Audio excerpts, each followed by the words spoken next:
entonces H.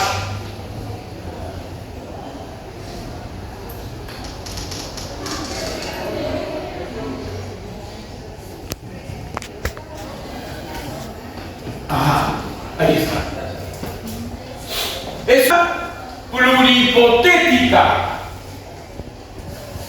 conjuntiva. ¿Por qué conjuntiva? Porque la que manda es esta I de acá. Cualquiera de estos escenarios se puede generar y manda esta I de acá, unida con esto. Es plurihipotética conjuntiva con variable alternativa, porque esta variable, todo esto de acá, que está entre paréntesis, es una variable. Yo puedo haber puesto, miren, yo puedo haber puesto, si hay pérdida de patria potestad y ha sido declarada, entonces se producen sus efectos que se extienden a los hijos nacidos luego de su declaración. También puedo haber dicho, si hay privación de la patria potestad y ha sido declarada, entonces se producen sus efectos que se extienden a los hijos nacidos luego de dicha declaración. Si hay limitación de la patria potestad y ha sido declarada, entonces se producen los efectos que se extienden a los hijos nacidos luego de dicha declaración. ¿Se han dado cuenta? Y no pierde la lógica. Bien.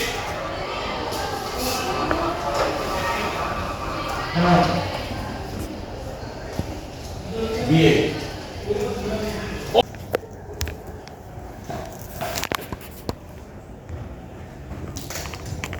Entonces,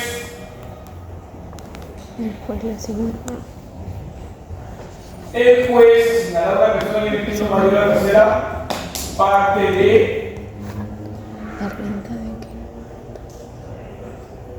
aquel. Entonces, veamos cómo vamos con esto.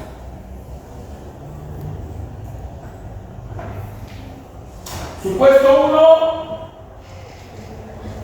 Sí. Sí. Se Si declara se declara el divorcio por culpa de uno de los cónyuges. el divorcio por culpa de uno de los cónyuges.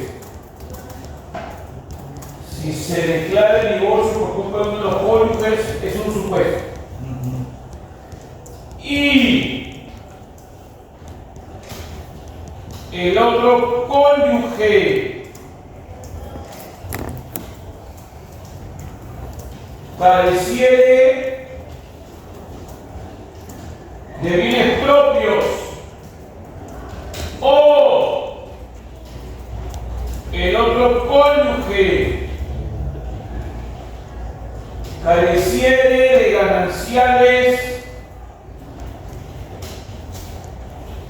suficientes o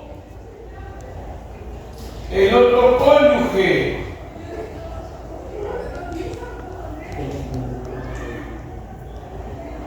estuviere imposibilitado de trabajar o el otro cónyuge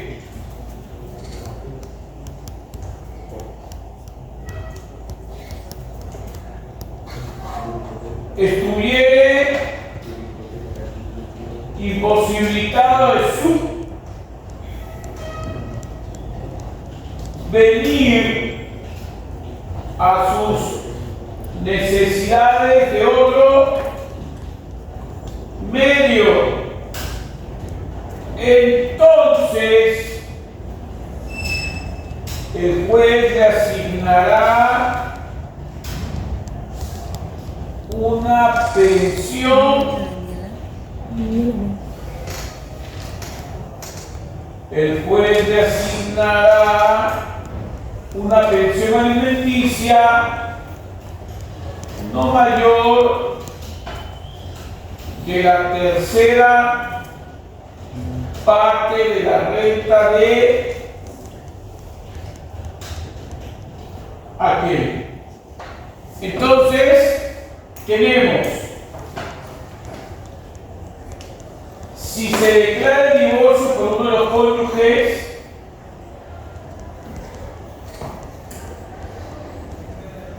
y el otro cónyuge careciera de bienes propios, o el otro cónyuge careciera de ganancias suficientes,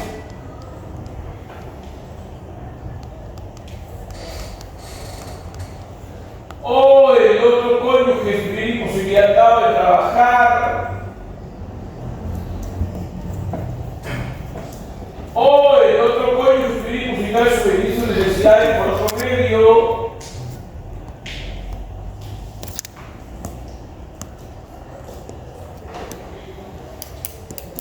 entonces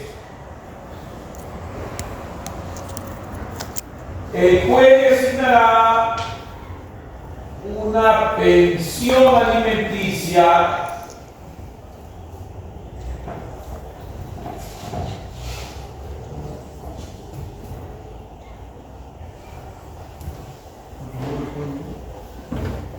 si se declara el divorcio por culpa de uno de los cónyuges y el otro, y acá voy a abrir corchete, miren, acá voy a abrir corchete. El otro cónyuge careciera de bienes propios o el otro cónyuge careciera de ganancias suficientes. Se lo voy a poner de otro color para que se note más. O el otro cónyuge estuviera imposibilitado de trabajar o el otro cónyuge estuviera imposibilitado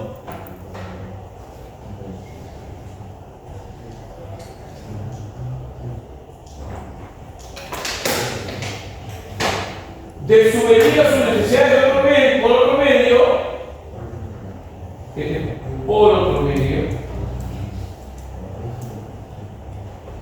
entonces el juez asignará una pensión alimenticia no mayor a la tercera parte de la renta de aquel. ¿Cómo traducimos esto? A más B más C más D. A, B, C, D, más E,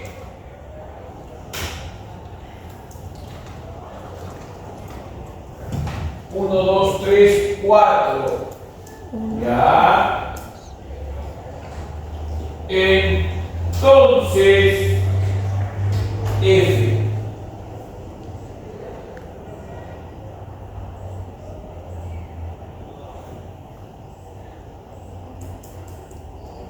Entonces, no sería igual. Entonces es A más, abro paréntesis, B, C, D, E, porque cada uno de ellos sumó. Acá sumó. No es un más, es un O. Vamos a ponerlo bien, ¿ya? Es A, O, I, B, O, C, O, D, O, E.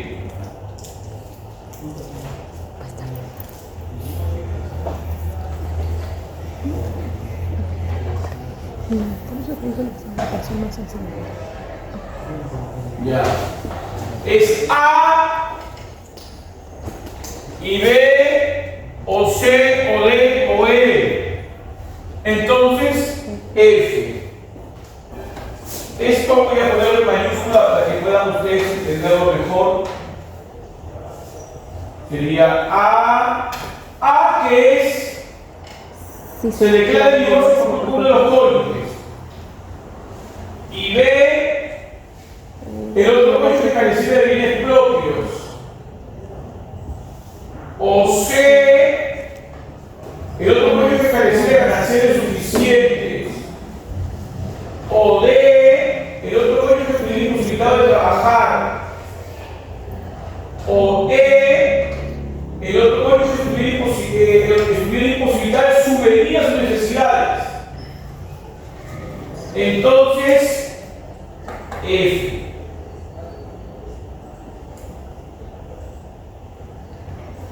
A,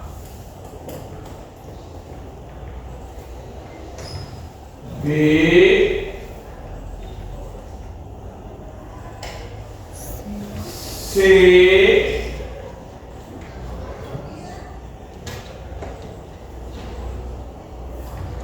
A, B, C, D, O, E, entonces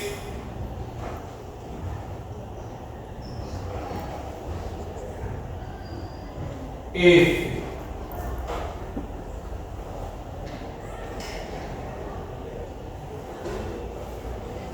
No sé dónde se fue ahí.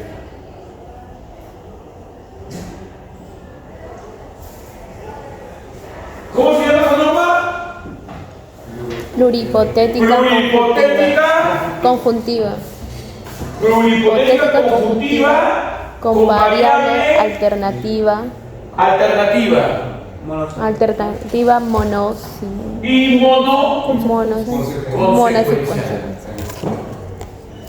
Y monoconsecuencial. Entonces sería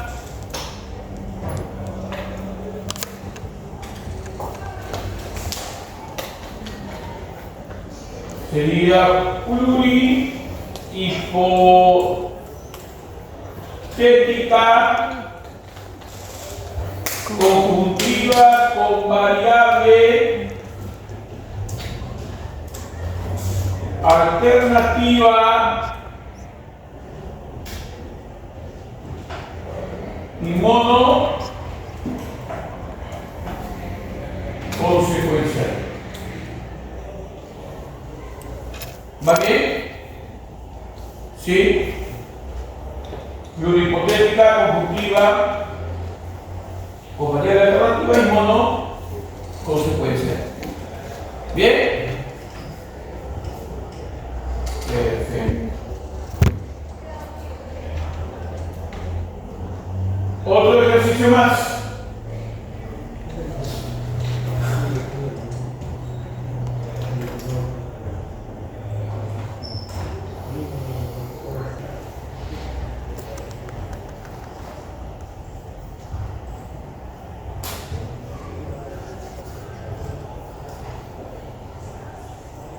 Se nombrará curador especial cuando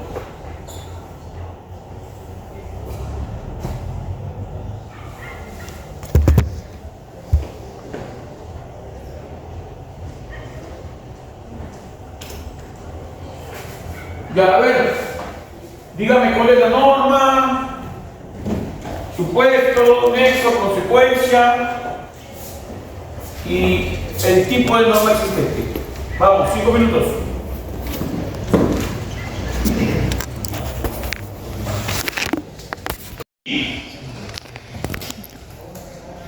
Carece de garantía real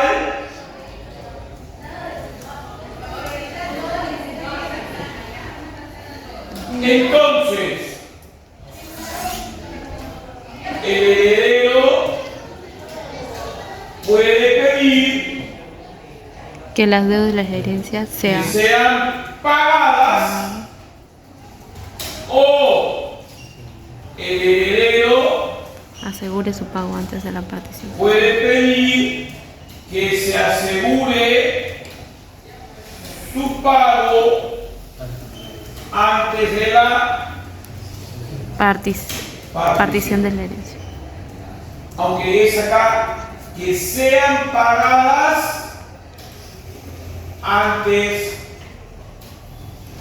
de la partición o el heredero puede pedir que se asegure su pago antes de la partición. Entonces, hecho 1, que existen deudas de la herencia. Hecho 2, las deudas están Es plurihipotético. debidamente acreditadas.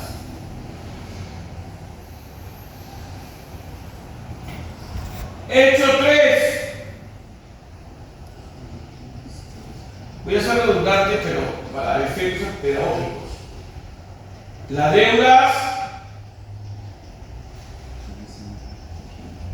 carecen de garantía real.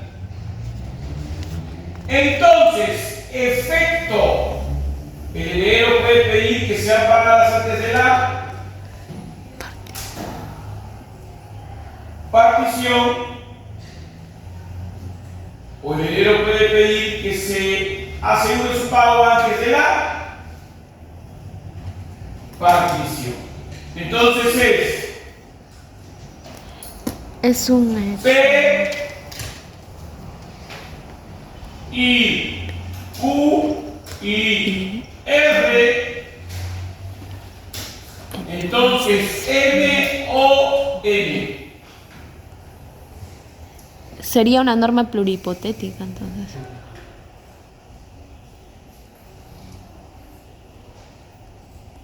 Plurihipotética con ¿Qué norma es esta? plurihipotética con variable Es alternativa. una plurihipotética conjuntiva y pluriconsecuencial alternativa.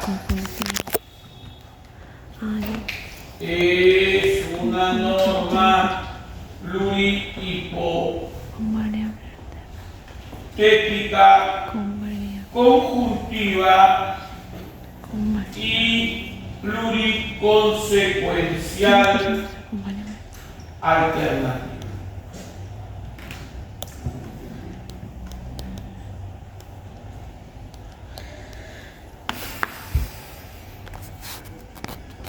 Plurihipotética conjuntiva y pluriconsecuencial alternativa.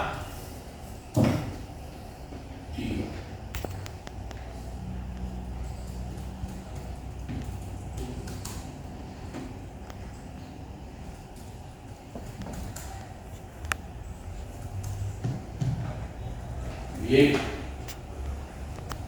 una norma plurihipotética conjuntiva y pluriconsecuencial alternativa.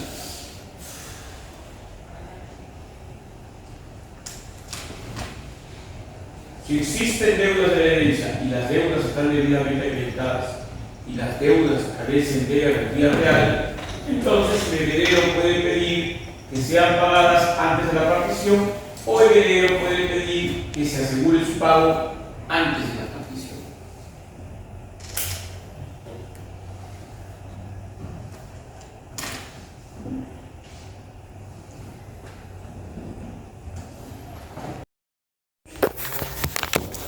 Curadores. Pero también no podría ser nosotros, o sea. No.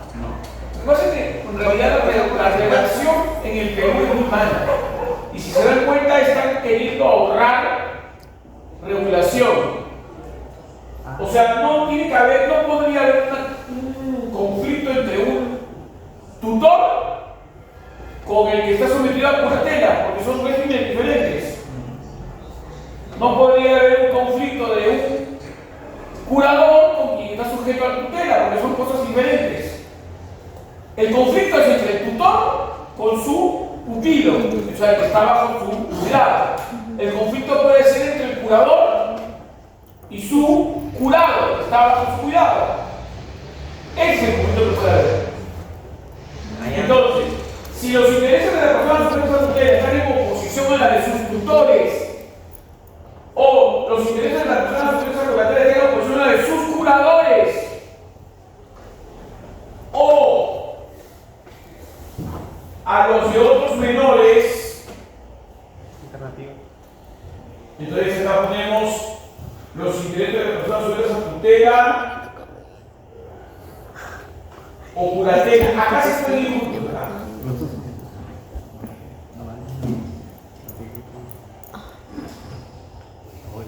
Instituciones.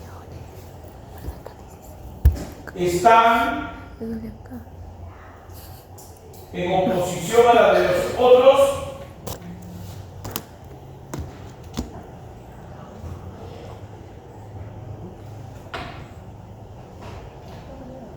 A los de otros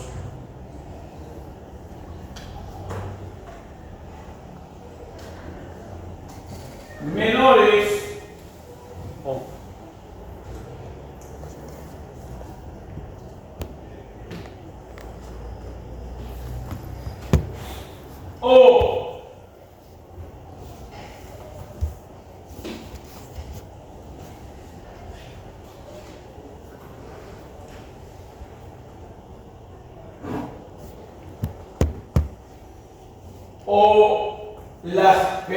los intereses de la persona que supera la curatela estén en oposición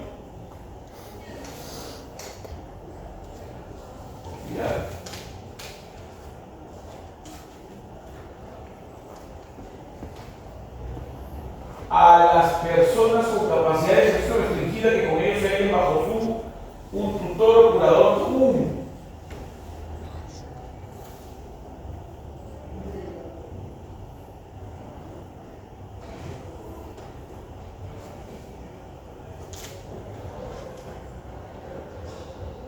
Creo que acá sería, acá iría.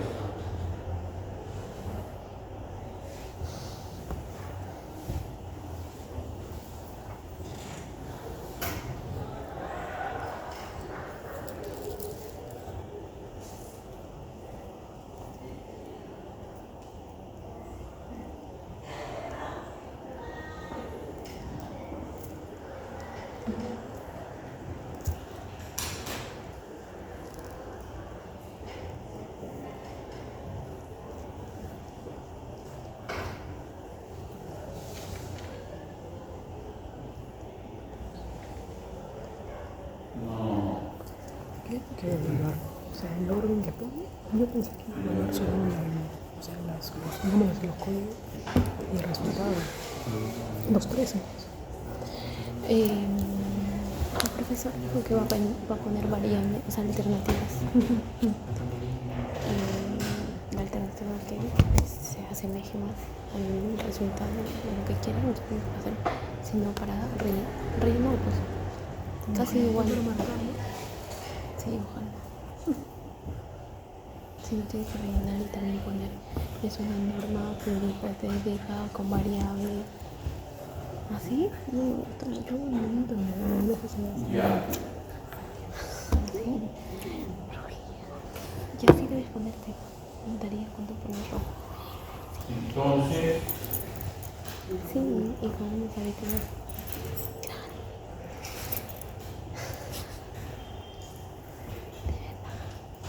ya está. Sí. Si los intereses de la persona sujetas a tutela están en oposición a los de sus tutores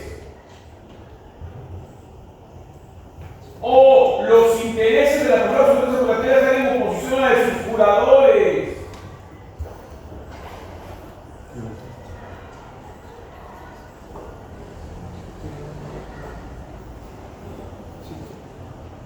o los intereses de la persona sujetas a tutela están en oposición a los de otros menores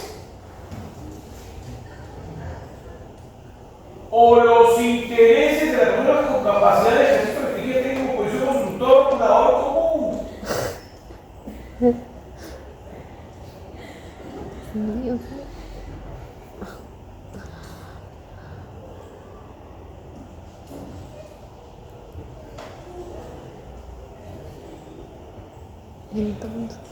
Entonces se nombra curador especial.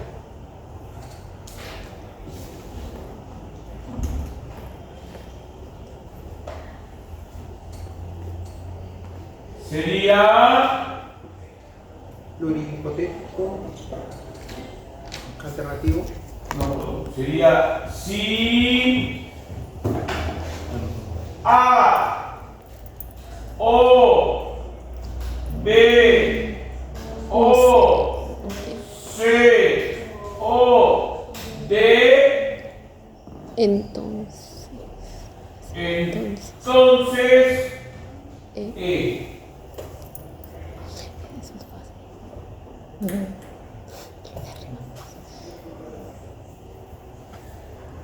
¿Y cómo se llama esto? Plurihipotético alternativo con variable alternativa compleja pluriconsecuencia. Alternativo.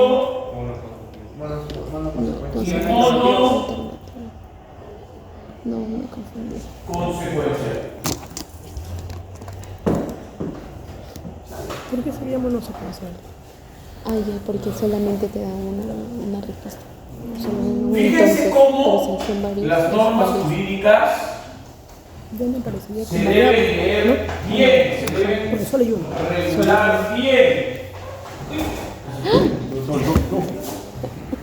Me voy a la silla.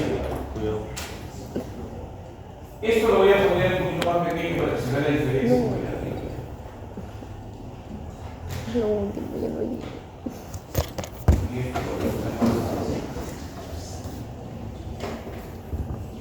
Bien. Mira, Y esto lo voy a poner en cursiva para que se diferencie. Igual acá.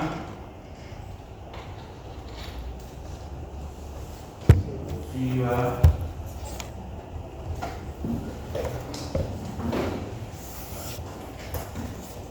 Más pequeño.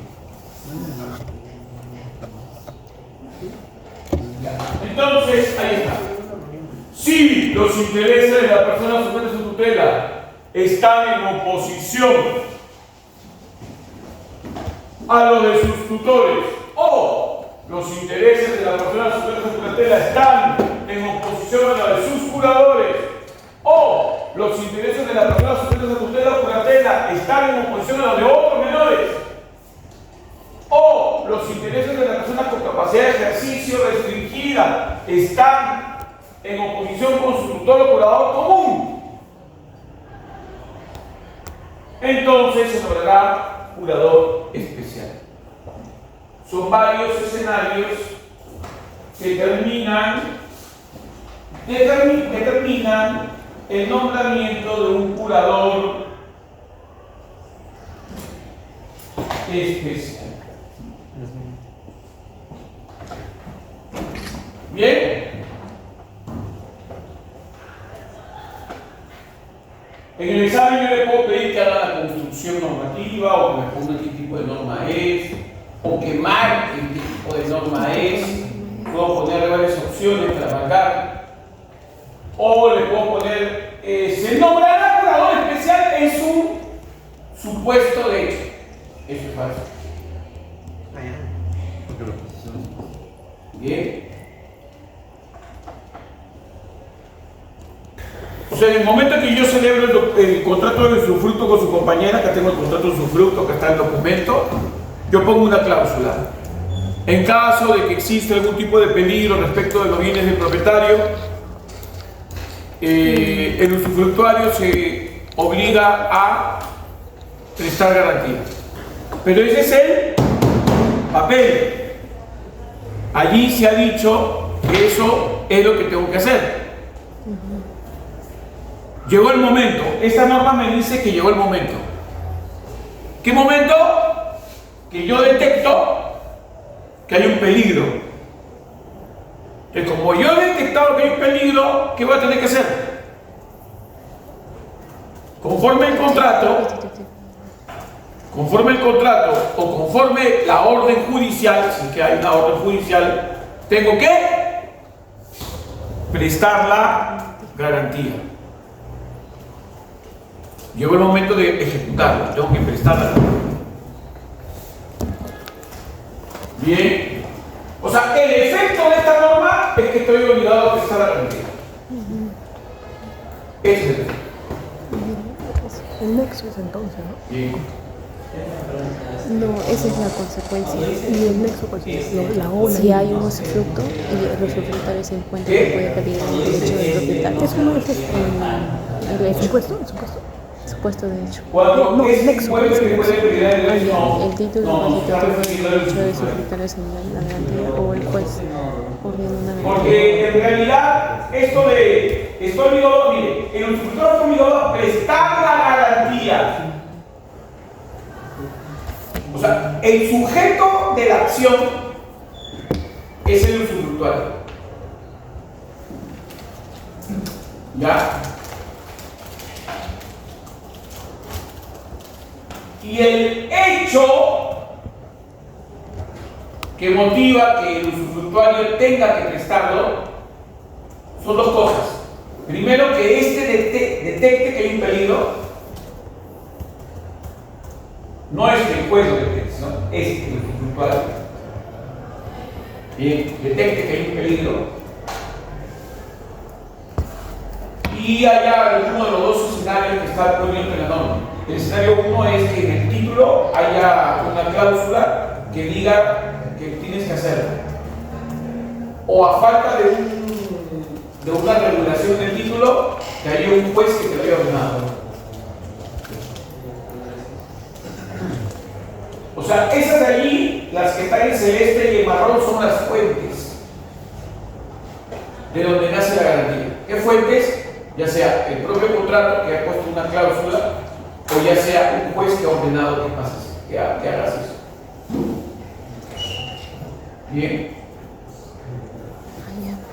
¿Se han dado cuenta cómo tenemos que reconstruir los textos legales? O sea, los textos legales en el Perú están tan mal escritos como el proyecto de ley de un descabezado que cree que tiene que pagar impuestos, que puede deducir impuestos A los que están siendo estafados. cuando paga las extorsiones. ¿No?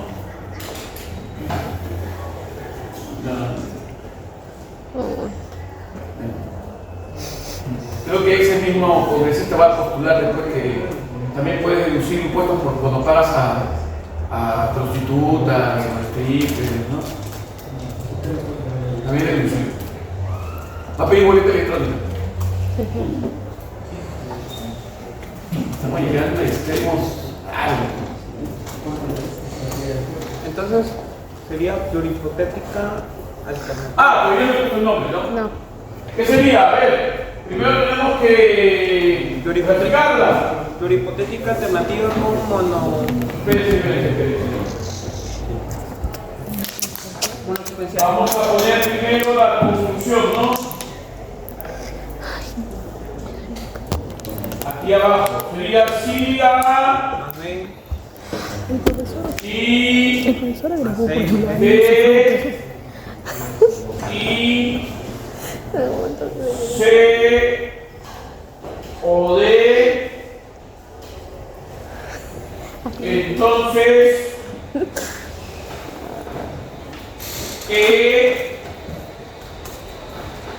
entonces ¿no? Te juro que me da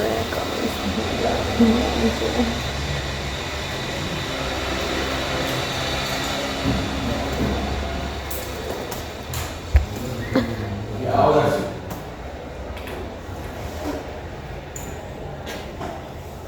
Sería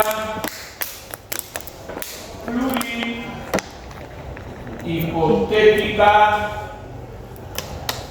conjuntiva con variable alternativa y mono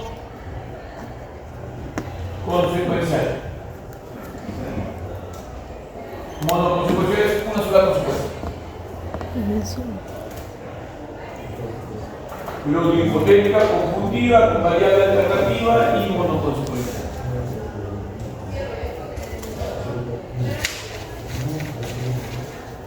Ya lo sé. ¿Está bonito o no está bonito? No me gusta. Sí está bonito. Es que en realidad es lo que va a determinar que ¿Qué vas a ustedes pasar? No, me voy a grabar. esto va a determinar que ustedes tengan un enfoque distinto como profesionales.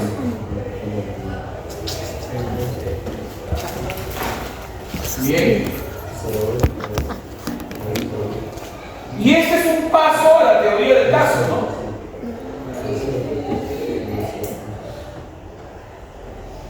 Este es un paso a la teoría del caso. ¿Verdad que los jueces ya tienen las sentencias?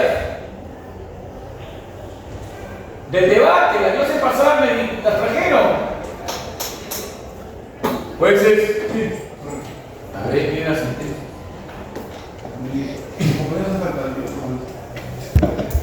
Pero mándala por WhatsApp.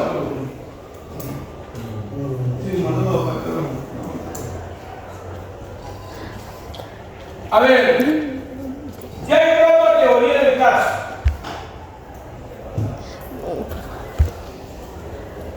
Y habiendo terminado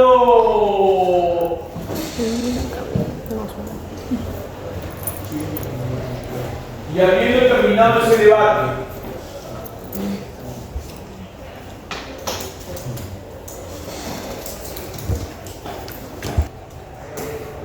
entonces, para responder si hay o no hay responsabilidad,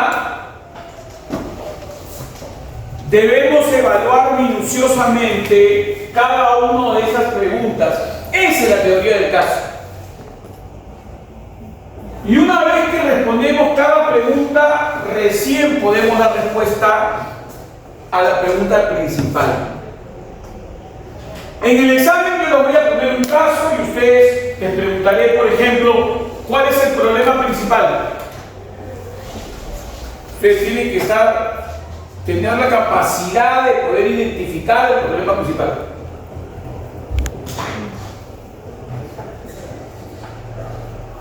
O le puedo preguntar por los problemas secundarios. Ojo que no es que yo les pregunte de teoría de un curso que no han llevado. Ustedes no han llevado la consolación. ¿Me entienden? Sino simplemente saber que ustedes identifiquen las problemáticas. Este es como en los exámenes de admisión cuando hacían comprensión de textos. Y te decían, identifique la idea principal. Más o menos acá también es identifique el problema central. ¿No? Esta es la teoría del caso.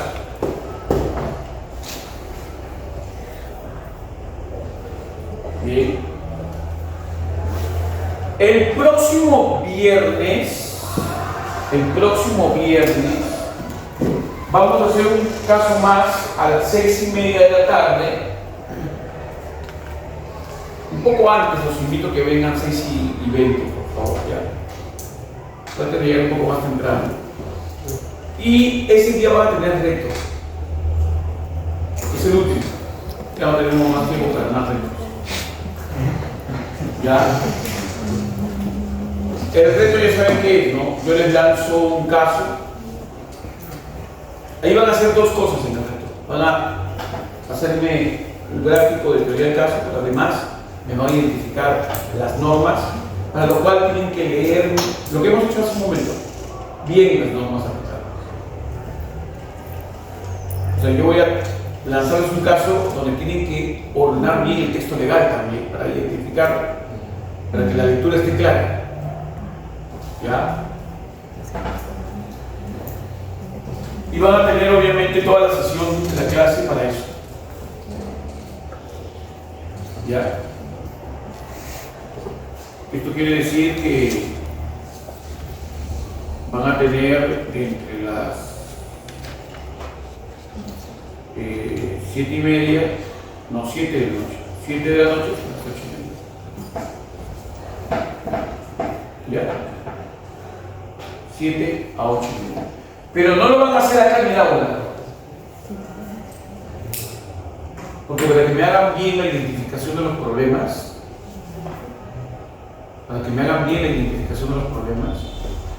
porque ustedes, como bien lo están percibiendo, no conocen de estas áreas de derecho, lo van a ir a hacer a la biblioteca. O sea, se van a informar del tema en la biblioteca para ustedes, como insisto. Les puedo mandar un caso de derechos reales, por ejemplo. Discusión de la propiedad. Ustedes no llevan reales todavía. ¿Qué tienen que hacer? Informarse un poco. No le voy a poner un caso tan complejo. No le voy a poner un caso tan complejo porque ustedes no pueden ser evaluados sobre teoría que no han estudiado. Por si acaso en el día del examen no va a haber ninguna pregunta que sea de teoría de temas que no han estudiado. O sea, por ahí no se preocupen. Bien, todo es planificación, o sea, identificación de textos, identificación del problema. Sería ilógico que yo le pregunte de contratos, de derecho penal, de derecho laboral, que no han llevado.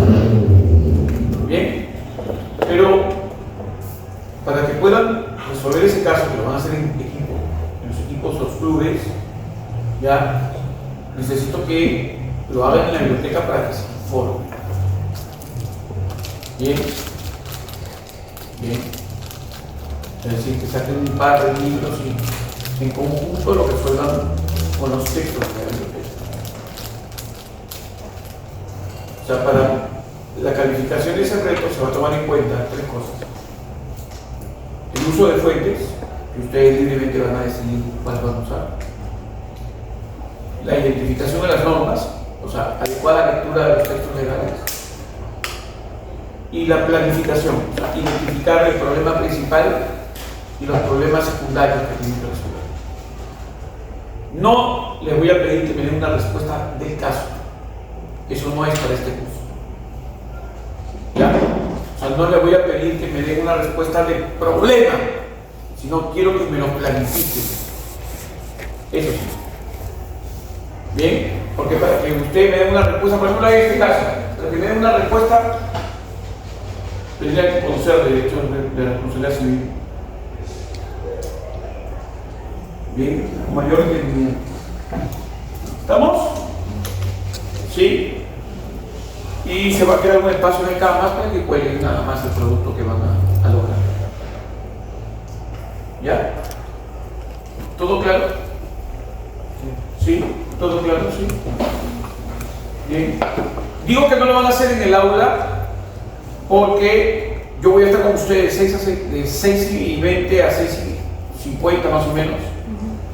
Y les voy a dejar planteado el caso y ya les dejo libre para que puedan hacerlo y entregármelo hasta las 9. Voy a dar 8:45. Bien, pero no me lo van a entregar físicamente, lo van a poner en el tablet. Pero yo ya no voy a estar acá en el aula.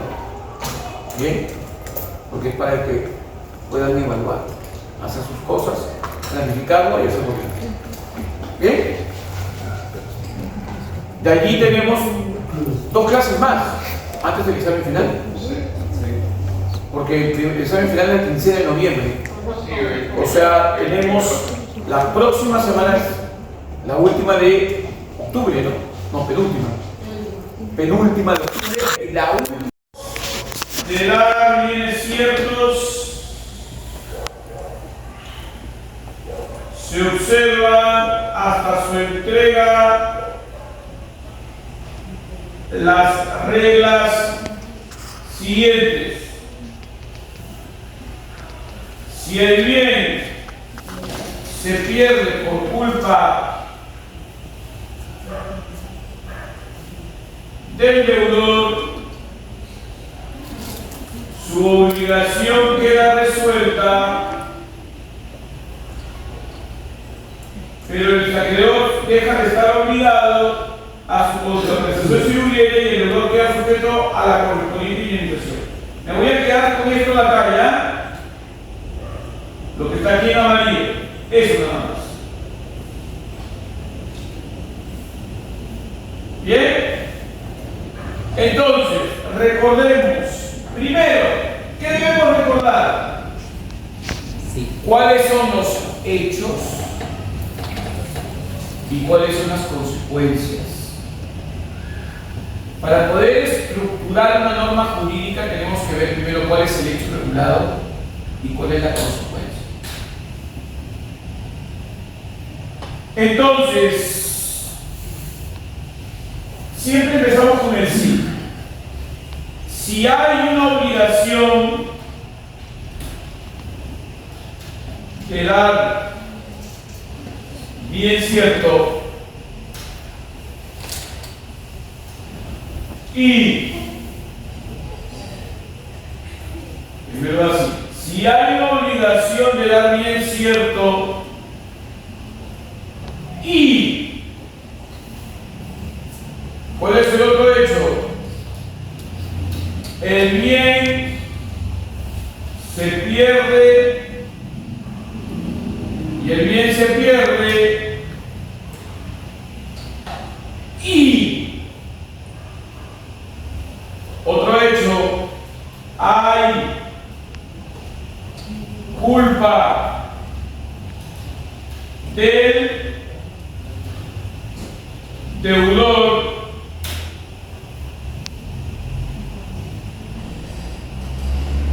¿me sigue, no?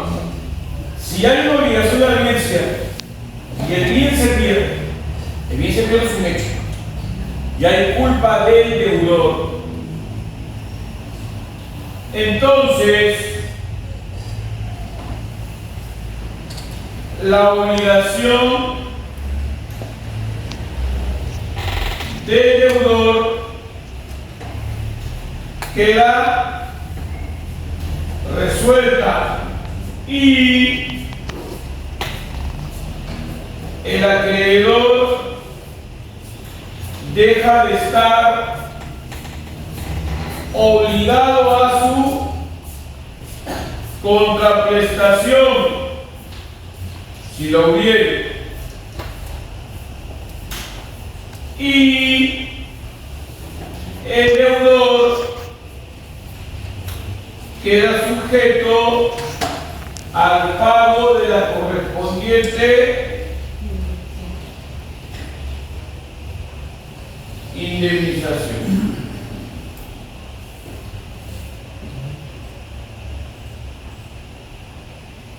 Si hay una obligación de dar bien cierto y el bien se pierde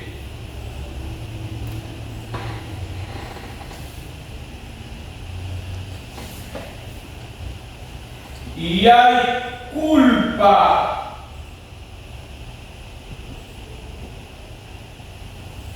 del deudor, estos son hechos, ¿me siguen, no?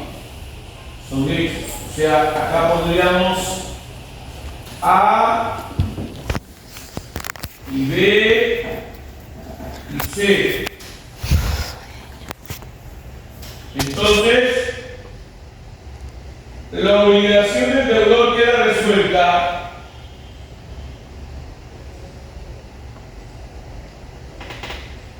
el acreedor debe estar obligado a su contraprestación si lo hubiere.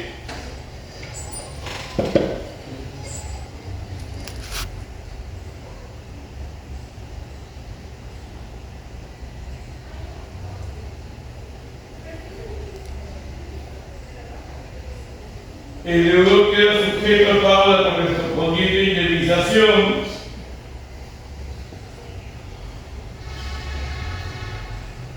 entonces D y E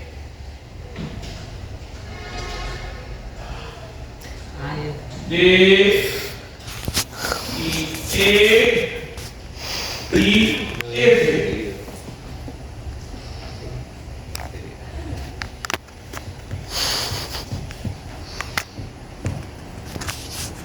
¿Cierto? ¿Me siguen? Si hay una obligación de dar bien cierto y el bien se pierde y hay culpa del deudor, entonces la obligación del deudor queda resuelta y el acreedor deja de estar obligado a su contraprestación si lo hubiere y el deudor queda Pero lo sujeto al mejor pago es de que la sigas correspondiente de acuerdo a B, C, indemnización. D, E, F A, B, C, entonces D, E, I, y F. ¿Sí está claro? ¿Cómo se llama esa norma? plurisecuencial, plurihipotética, norma conjuntiva política y pluriconsecuencial y consecuencia conjuntiva. conjuntiva. Ujú. Depende de la norma.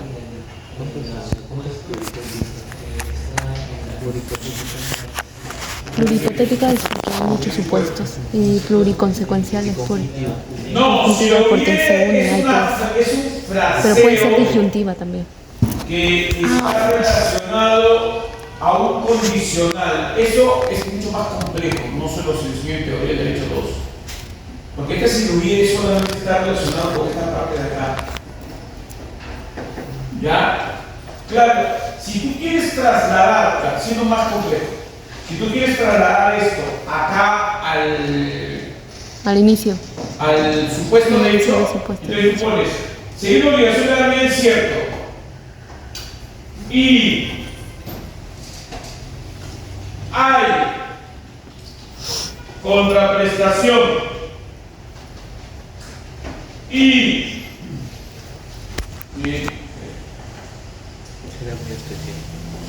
hay contraprestación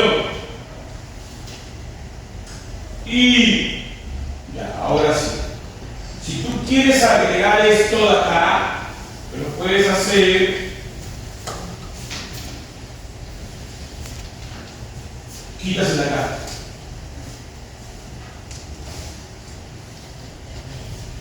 Y ahí tendrías A, B y C y G.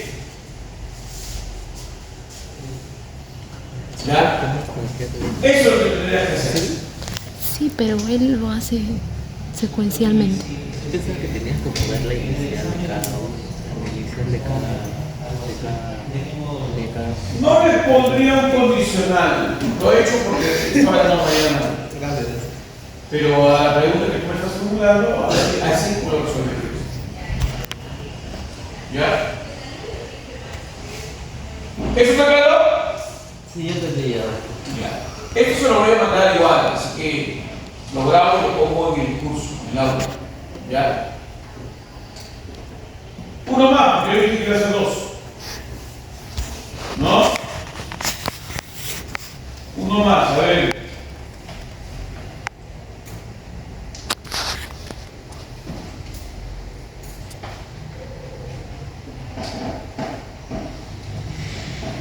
Este es sencillo, ¿ah?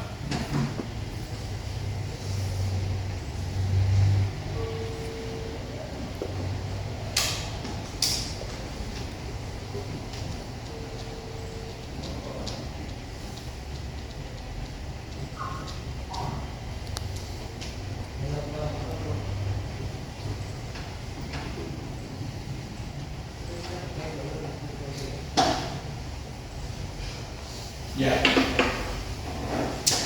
A ver.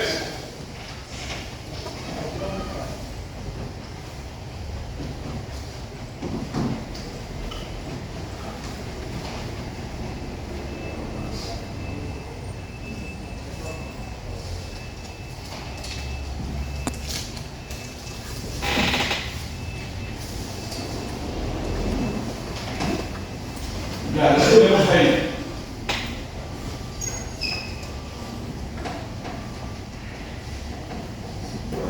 En los contratos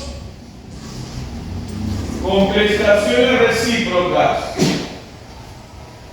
si la prestación a cargo de una de las partes deviene imposible sin culpa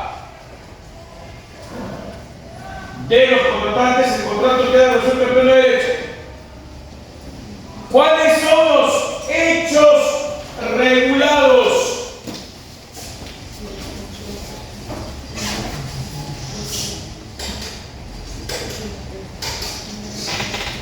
¿Cuáles son los hechos regulados? ¿Cuáles son? Si la prestación a cargo de una de las partes. A ver, vamos a ponerlo allá. Sí. En los contratos con prestación. hay un contrato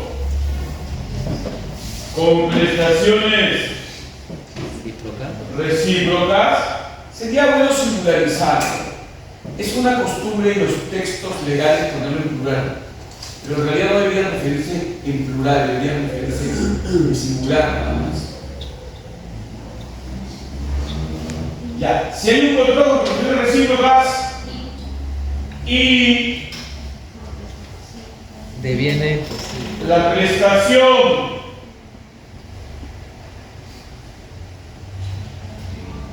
a cargo de una de las partes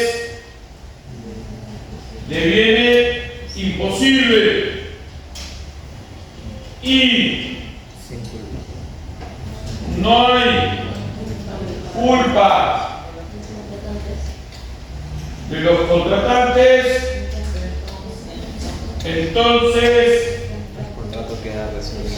el contrato queda resuelto de pleno Derecho. Entrega en el final. Entonces, si hay un contrato con prestaciones recíprocas y la prestación a cargo de las partes es imposible y no hay culpa de los contratantes, entonces el contrato queda resuelto de pleno derecho. ¿Cuál sería? A y B Y C. y C, Entonces, entonces, bueno, puede ser D, E, F, como quiera. ¿Cómo se llama esta? Plurihipotética, Hipotética, conjuntiva, conjuntiva y Monoconsecuencia. monoconsecuencial. monoconsecuencia.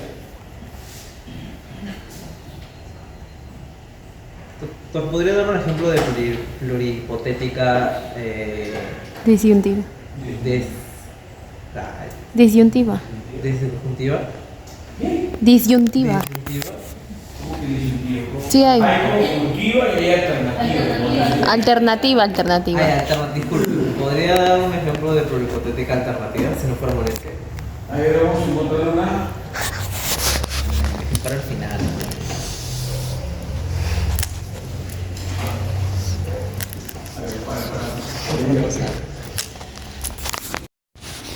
El Ministerio Público puede solicitar judicialmente la disolución de función y las actividades afines sean o resulten contrarias al orden público o las buenas costumbres. ¿Cuáles son los hechos? Hechos, sí. La disolución. Sí, el Ministerio Público solicita. Si se solicitara judicialmente, Ustedes están acostumbrados a que el sujeto está al inicio. El supuesto está al inicio, no es así. Al inicio puede estar la consecuencia. ¿Cuál es el hecho o hechos regulados? solicitud judicial, disolución de la asociación. ¿Qué? ¿Cómo? Miren bien el artículo y ahí se cuenta cuál es el hecho o hechos regulados y cuál es el efecto. Sí, cuyas actividades. Cuyas actividades. Si hay Actividades contrarias. Si hay una asociación Cuya actividad. cuyas actividades Son contrarias al orden público. O Bueno, hay una asociación cuyas actividades son contrarias a las buenas costumbres o hay una asociación cuyos fines Resulten contrario al orden público. resulten contrarios al orden público o hay una asociación cuyos fines resulten contrarios a las buenas costumbres, entonces el Ministerio Público puede solicitar judicialmente la disolución de la asociación. Insisto, ustedes deben darse cuenta cuál es el hecho regulado. Hecho 1. Hay una asociación cuyas actividades son contrarias al orden público. Hecho 2. Hay una asociación cuyas actividades son contrarias a la buena costumbre. Hecho 3. Hay una asociación cuyos fines resultan contrarios al orden público. Hecho 4. Hay una asociación cuyos fines resulten contrarios a las buenas costumbres. Doctor, el hecho 3 es igual que el hecho 4. No. Pues actividades. El 3 hay una asociación cuyos fines resulten contrarios al orden público. Y contrarios a las buenas costumbres. Contrarios a las buenas costumbres. Pero la 2 dice hay una asociación cuyas actividades son contrarias a las buenas costumbres. En la 2. Acá dice No, actividades y fines son y diferentes. acá dice fines. Ah, ya tengo Ajá. que exactamente. Ah, ya entendí. Ya entendí, ya. No es que no entendía, justo eso se me complicaba bastante. Ya. Entonces, insisto, esto se ensaya, esto es como matemáticas. Esto se ensaya. Es lógica Esto no se proposicional. aprende por Es lógica libros, proposicional. por teoría, esto se Aritmética. ensaya. PQ, por eso te sacaba PQ y R. El Entonces, Ministerio Público Ya. puede solicitar judicialmente la disolución de la asociación. Entonces, ¿qué tenemos abajo? ¿Cómo es? ¿Cómo va abajo? Ah, ok. A, O, T, O, C, O, D, entonces, F.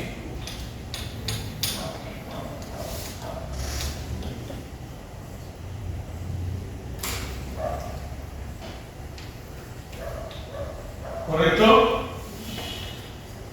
Esto es hipotética alternativa con Y y como modo- consecuencial. consecuencia. Ok, bien, compañero. Ah, ya entendí. ¿Cierto?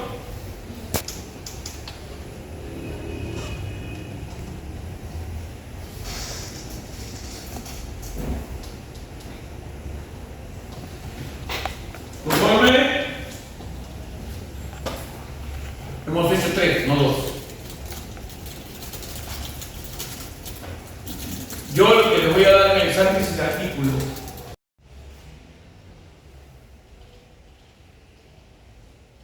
Revisión del sílabo. Ellos buscan proteger a la persona humana y ante todo el respeto de su dignidad. Pero ante todo el derecho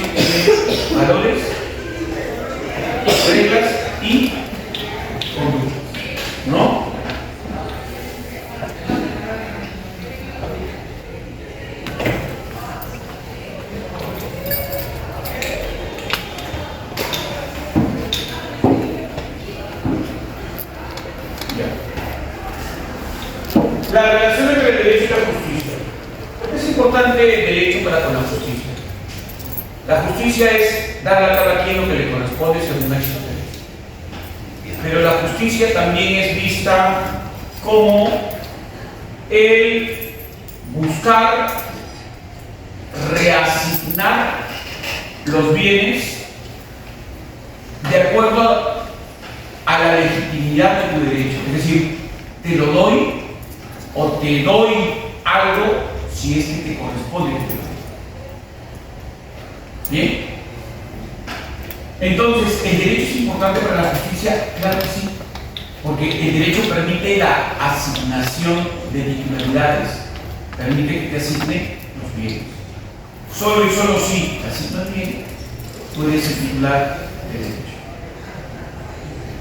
Y de esa manera yo puedo hacer justicia, porque cuando yo soy un juez y resuelvo un proceso judicial, como ahora vamos a hablar de algunos casitos y complementaremos eso el día 8, obviamente yo te daré aquí la razón en desmedro de otra persona, porque a ti te corresponde el derecho.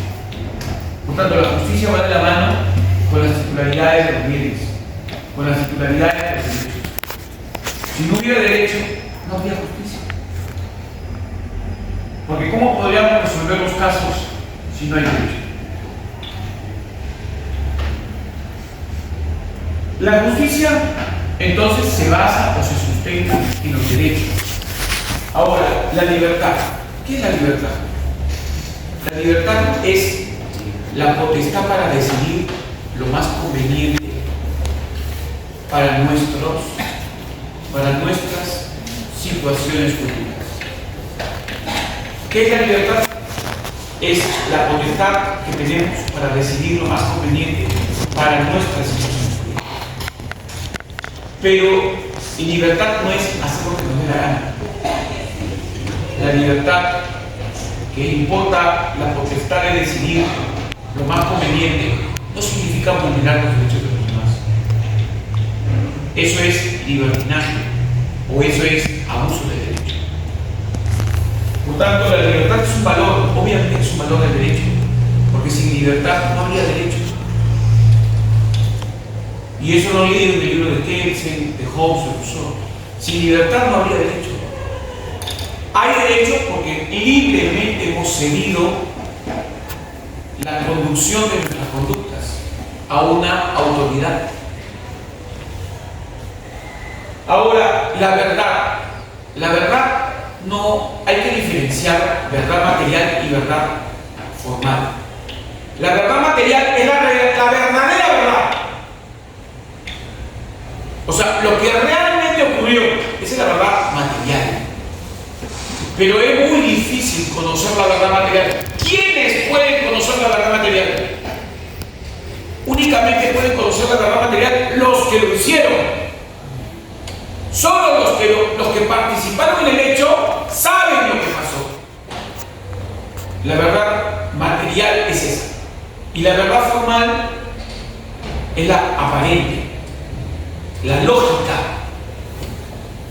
Aquella que el juez descubre por evidencias. Mira, en base a todas estas evidencias, llego a la conclusión de que él tiene razón. Ahora, la igualdad. La igualdad es tratar a cada quien de modo tal que no haya un trato diferenciado. Pero para hablar de igualdad, tenemos que realmente ser iguales. O sea, situaciones iguales se resuelven igual. Ahora la pregunta es si hay personas iguales. Yo creo que cada persona es un mundo distinto. Situaciones iguales sí pueden ser. Y yo trataría situaciones iguales de manera igualitaria. Pero ningún ser humano es igual a otro. Habría que ver el caso concreto para ver cómo atiendo a esa persona.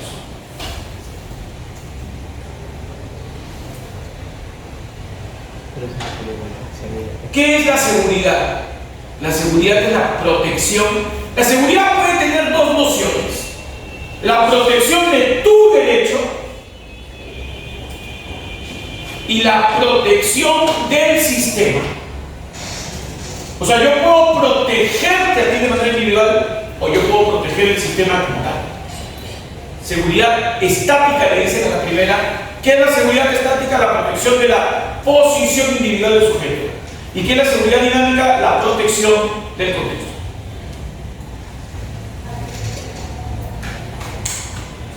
El orden lo han leído con Hobbes y con Rousseau. Si no hubiera derecho, si no hubiera justicia, si no hubiera trato igualitario, cuando las condiciones se den, si hubiera desorden, habría conflicto, confrontación. La ley del bárbaro, la ley del más fuerte. Fraternidad es más que nada una noción de hermandad. Fraterno viene de fratello, fratello es hermano. Un trato como hermanos. Normalmente fraterno se ha reemplazado por la palabra solidario.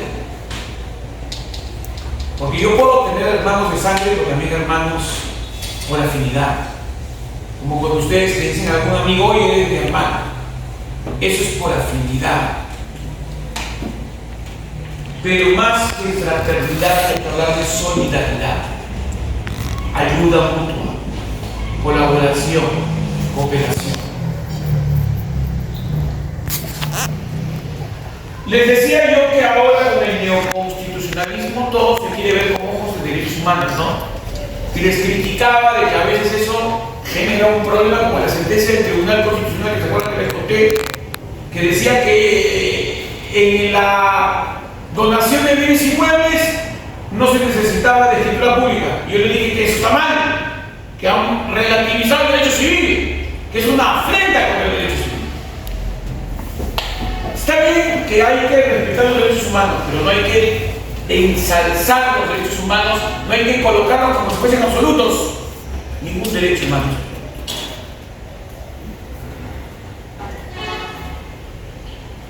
Y algunos conceptos que van a estudiar a lo largo de la carrera de Derecho en materia civil. Ustedes de repente ya llevaron el curso de personas o están llevando y han venido a hablar de las situaciones jurídicas de los sujetos, que son las posiciones que tienen los sujetos en el mundo del derecho, que son las situaciones de desventaja, deberes jurídicos, o las situaciones de ventaja, que son los derechos subjetivos. Y en base a estas situaciones jurídicas, desventajas, deberes, también están las cargas, o los derechos, y también están las potestades, se construyen relaciones jurídicas. La relación jurídica es el punto de partida.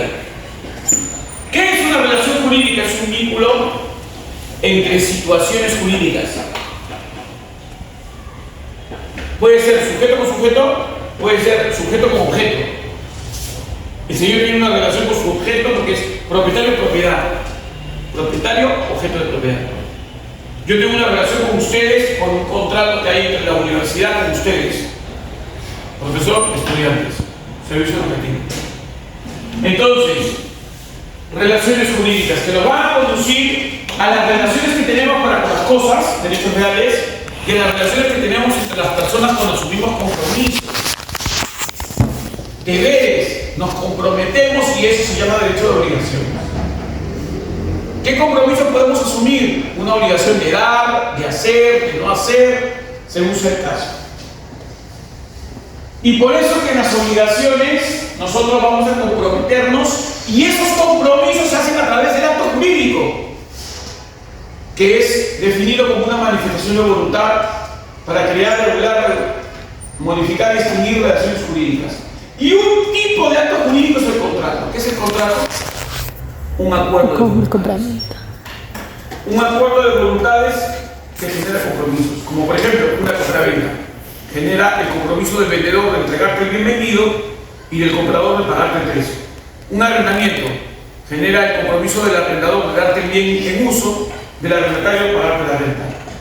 Un contrato de transporte terrestre como el de los buses interurbanos,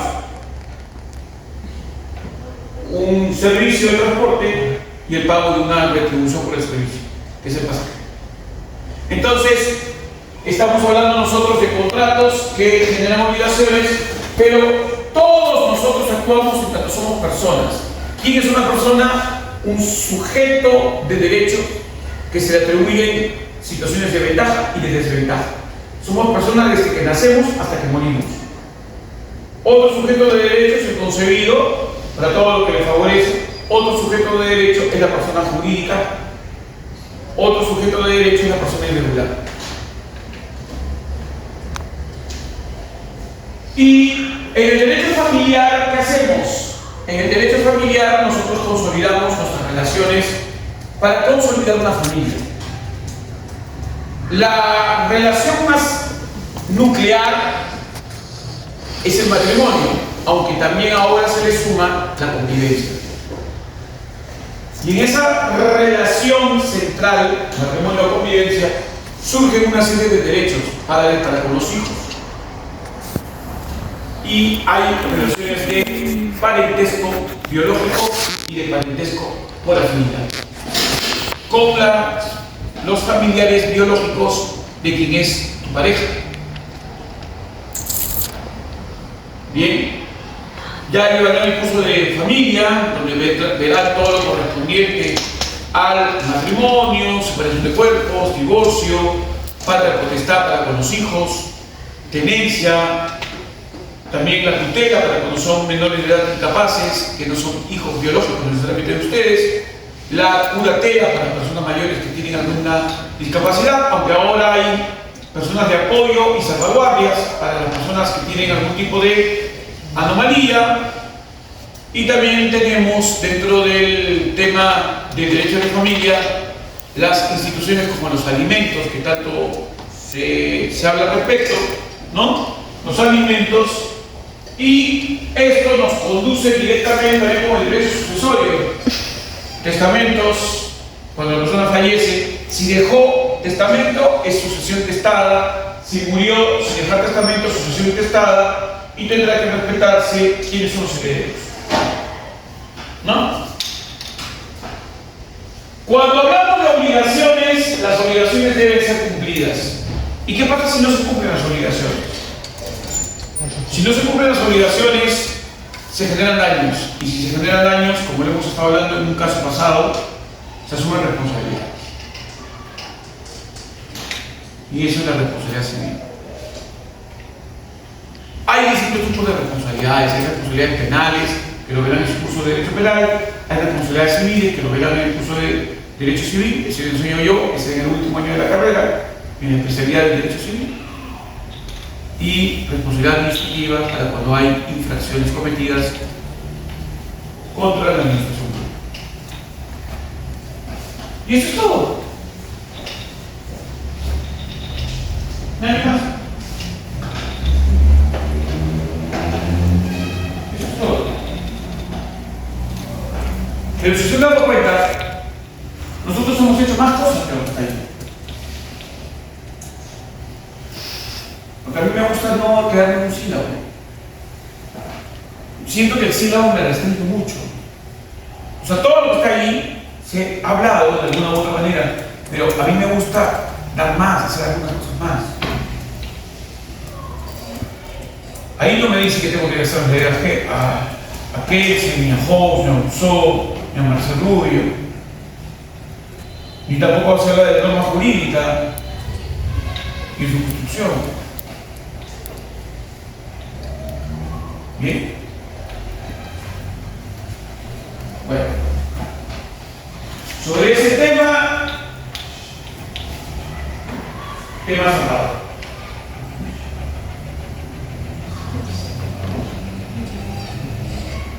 Y lo otro,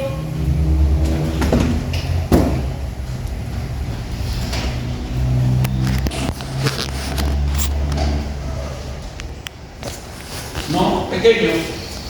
Y aquí vamos a poner, por ejemplo, caso 1. Por el tiempo solamente voy a poner esas dos y ya el día 8 haré uno más.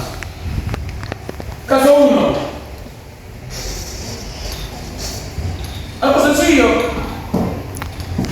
A ver, Juan es un estudiante del último año de la carrera de medicina humana.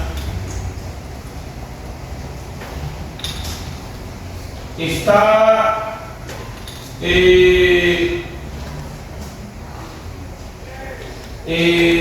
siendo las 10 de la noche del día lunes. ¿Qué día fue el lunes? ¿27? 27. 27 de noviembre de 2025. Sube a una combi placa RIT 335 de la empresa de transportes Tufesa, conducida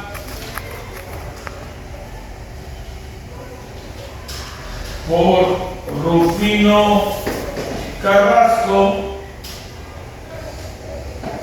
y dado que la unidad se encontraba llena de pasajeros, decide viajar parado al borde de la puerta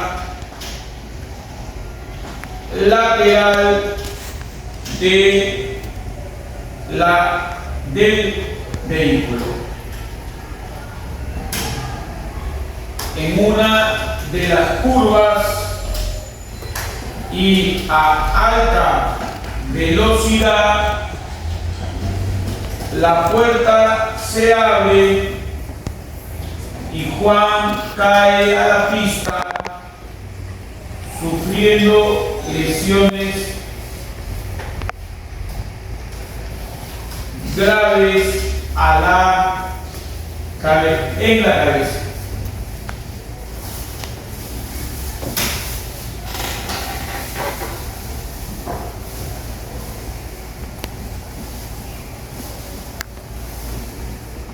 Lo cual le ha generado una parálisis parcial de las extremidades inferiores. Ese caso. La pregunta es, ¿cuál es el problema de este caso? ¿Cuál es el problema? ¿Cuál sería la pregunta problemática de este caso?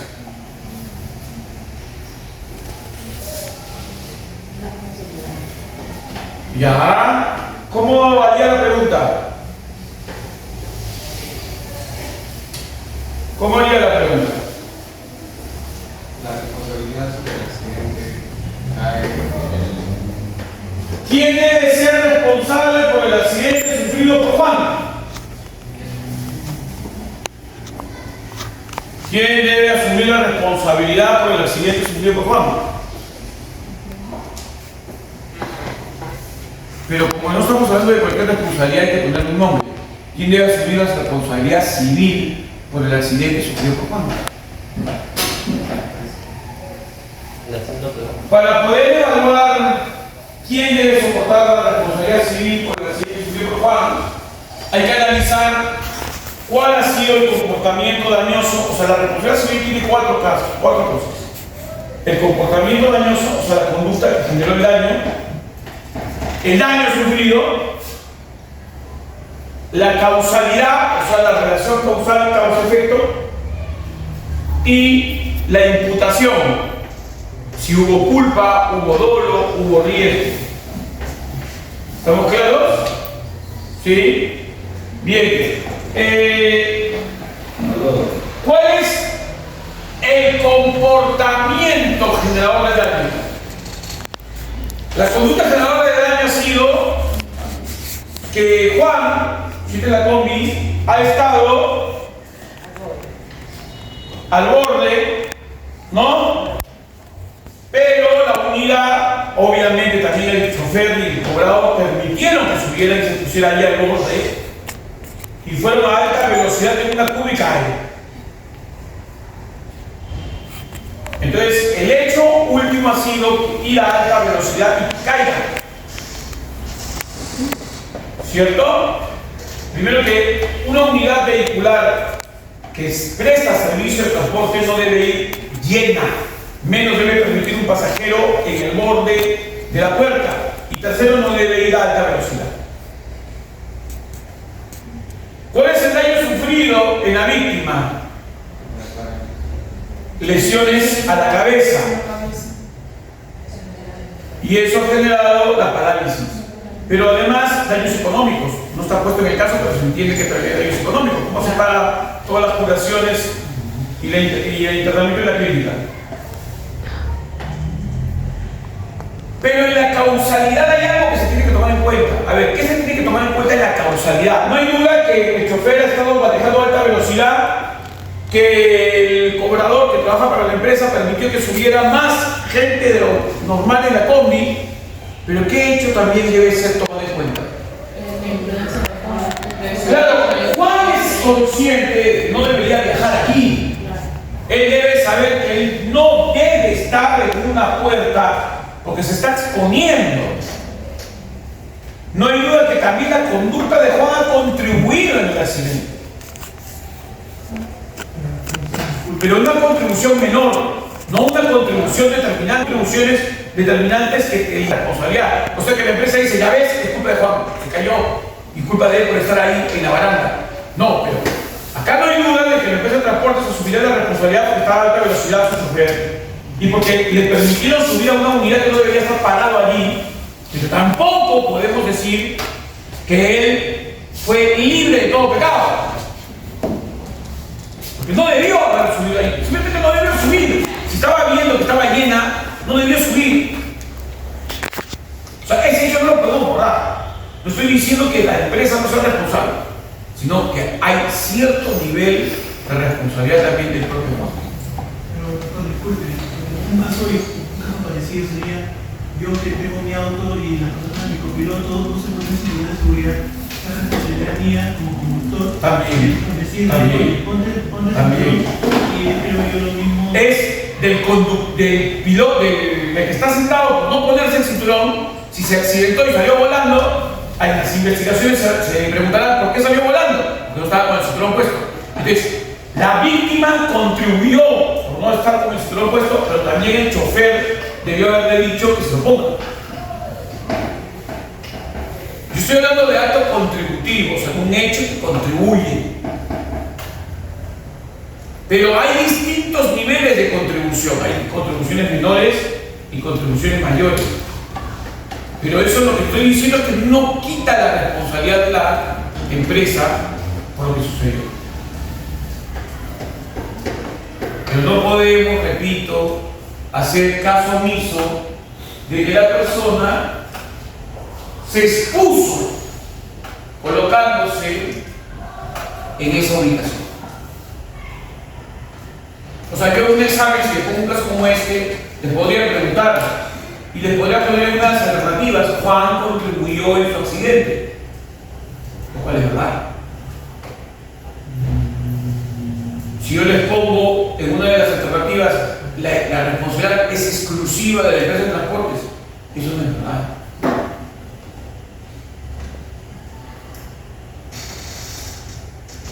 Y cuando lleguemos al curso de responsabilidad civil más adelante, ustedes se van a dar cuenta que debemos atribuir responsabilidades a todos los involucrados si así sucede. Porque si yo solamente atribuyo responsabilidad al chofer, a la empresa, voy a crear pasajeros imprudentes. Porque si un pasajero, a pesar de ponerse en peligro, no responde, siempre lo van a hacer. Es como el peatón imprudente. En Perú hay muchos peatones. Muchos de los accidentes también son obra de los peatones imprudentes.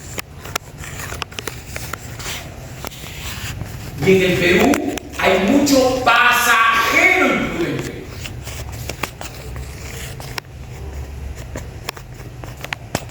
¿Por qué digo pasajero imprudente? Por ejemplo, si un chofer está manejando a alta velocidad, un pasajero prudente le dice, baja la velocidad. Le exige que baje la velocidad. Y si no, aprovecho el primer momento que hay un policía, baja y le dice al policía que el chofer está manejando a una velocidad que tenga. Pero los pasajeros no están acostumbrados. Más bien los pasajeros exigen velocidad. Y cuando alguien se queja, oiga señor, baja la velocidad, los demás, oye, baja,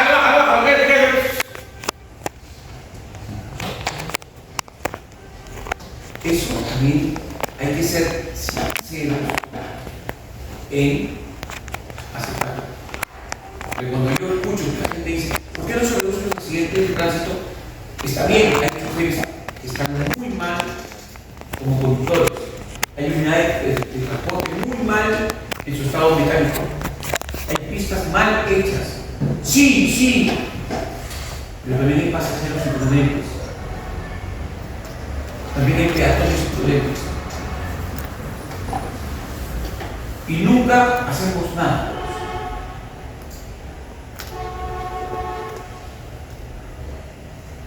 Por eso que no cambiamos.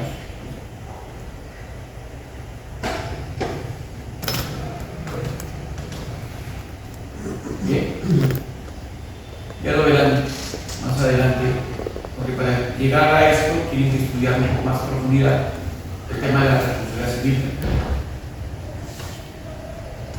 Pero lo que les digo es algo de todo ello. Bien. Me ganó el tiempo. Bueno, cuanto menos logré cumplir lo que